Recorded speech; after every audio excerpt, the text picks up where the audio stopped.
All right, Holgas. They come in many different shapes and forms. There's 35mm, 120, some have flashes, some come with glass lenses. There's a TLR model, a pinhole, a stereo version.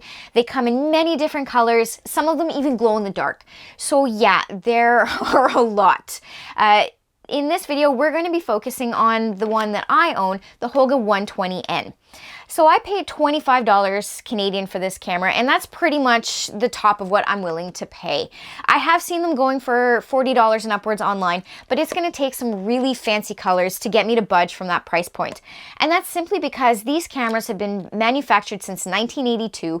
Millions upon millions of them have been made. And let's be honest, these are pretty crappy cameras. The quality control standards may have been a little loose. You know, some of the lenses will be sharp in the middle of the frame and others more towards the outside of the frame. You combine that with extreme vignetting, flaring, light leaks, and somehow you have yourself a cult classic. Go figure. But many people have been creating and are creating really great work with this camera, including Michael Kenna with his book Holga, which is a really great book, by the way. So before we go out into the field, let's take a closer look at this camera itself. If I didn't already mention it, this camera is predominantly made of plastic, other than a few components such as the strap lugs, hot shoe, and tripod mount. Even the glass on the lens is made of plastic.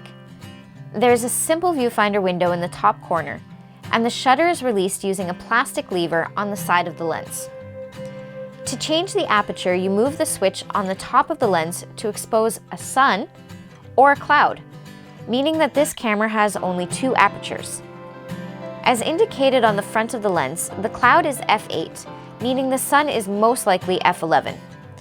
The shutter speeds are on the bottom of the lens and are B for bulb and N for not bulb, I'm guessing. Again, there were large variations in quality control, but the shutter speed is supposed to be around 1/100th of a second. The focusing is done by turning the lens and choosing between one person, three people, a group of people, and mountain. The film is advanced by turning the wheel counterclockwise in the direction of the arrow, and if we turn the camera around, you can see the red frame counter viewing window, which can either be set at 12 exposures for 6x6 or 16 for a vertical 6x4/5 frame using an insert. To load the film, simply slide down the strap lugs and remove the back. If you're lucky, the camera might do this on its own and pop off mid-roll, as it's been known to do. So the reason why I'm talking about this camera today is because every year from October 1st to 7th is an event called Holga Week, which is basically an international competition and a general celebration of all things Holga. Now, none of the photos that you see today are actually going to be submitted for the competition because one of my favorite things about it is that we have to submit shots that we've taken only from the 1st to the 7th of October, which means that for 1 week, wherever we are in the world, we're all connected by these cameras because we're all shooting them at the same time, which I think is just kind of fun. So there are 4 categories in the Holga Week competition. There's portrait, pinhole, street, and nature. And for anyone who's been following along with my channel or my work, it's probably no surprise to any of you that I will be submitting for the Holga Nature category. But that's why we're out here today in Parc National de la Yamaska, a beautiful area that has lots of water views, some really nice woodlands, basically all the nature you can possibly find. So I'm going to run through what I call my trial period, hopefully get my feet a little wet, work out all the kinks, and just enjoy shooting this camera.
So I don't know if you've noticed my fancy little light seal job here, but those of you who are familiar with Holga cameras know that they're notoriously bad for light leaks or the back popping off unexpectedly. And while sometimes light leaks can add a really nice effect to your images, it's not exactly what I'm going for today, so I've got the whole thing all taped up with some electrical tape, just to make sure no extra light is getting through anywhere.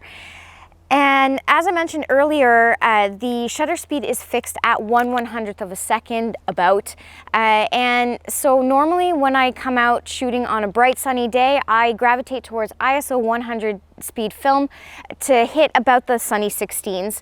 And unfortunately today it suddenly became quite overcast and I'm struggling quite a bit in the woods, trying to find enough light for my shots. So I think I'm going to head on out back towards the water and see if I can finish up this roll of film.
Okay, that was a win for me. I finished the whole roll, which I'm really happy about because I wanted to make sure that I wasn't going to have any issues with this camera before Holga Week starts. And now that the sun is definitely behind increasing cloud cover, it's a perfect time for me to call it a day and head on in. I'm going to leave links to the Holga Week website and their Instagram page in the description down below so you can check out the details for yourself. And if you've got one of these hiding in a cupboard, I definitely encourage you to dig it out for that week. If not, you still have enough time to get one for yourself. But you know that I'm going to be out there shooting for the Holga Nature category, so I hope to see you all out there as well.